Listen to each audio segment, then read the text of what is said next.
પર્વમાં સ્વાગત એપોર્ટ સોસાયટીના વડીલો, ભાઈઓ, બહેનો અને બાળકોનું હું અહીંયા સહૃદય આવકારું છું, સ્વાગત કરું છું.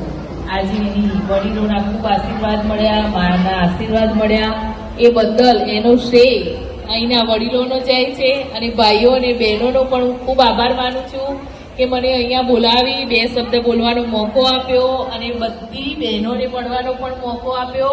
અને અહીંયા આવીને મને એટલી પણ જાણ થઈ કે તમારી સોસાયટીમાં બહેનો કેટલી સક્ષમ છે, કેટલી બધી એક્ટિવ છે. પણ હું એટલી આશા રાખીશ કે તમારી બહેનોને હું હવે આગળ લઈ જઈશ અને મારી સાથે રાખીશ અને જ્યારે પણ મને કંઈ પણ જરૂર હશે ત્યારે તમારી બહેનોને હું સાથે લઈને રહીશ. આજે તો હું અહીંયા આવી છું તમારી પાસે કંઈક માંગવા, કંઈક તમારી પાસે પ્રતિજ્ઞા લેવડાવવા કે જેથી કરીને આપણે આપણા શહેરની ગાંધીનગર મહાનગરને આપણે સ્વચ્છતામાં 3જા નંબરે લાવી શકીએ.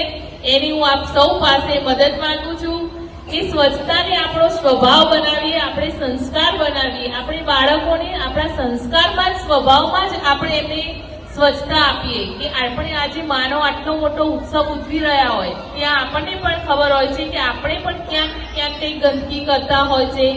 પ્રસાદ હશે, પાણીની બોટલ હશે તો પણ આપણે જ્યાં ત્યાં ફેંકીશું. પણ આપણે આજે અહીંયા એટલી પ્રતિજ્ઞા લઈશું કે આપણી સોસાયટીને પણ સ્વચ્છ રાખીશું અને આપણા ગાંધીનગર શહેરને પણ સ્વચ્છ રખાવવાનો પ્રયત્ન કરીશું અને આ વાતને આપણે બીજા 5 લોકો સુધી પહોંચાડીશું. અને આ પર્વ જ્યારે તમારા ગરબા પૂરા થાય ત્યારે અહીંના કમિટીના બધા જ મેમ્બરને, વડીલોને હું એટલી વિનંતી કરીશ કે તમારી સોસાયટીમાં એની પ્રતિજ્ઞા લેવડાવો અને આ અભિયાનમાં સૌ સાથે મળીને જોડાઈએ અને આપણા ગાંધીનગર મહાનગરને 3જા નંબરે લઈ જઈએ.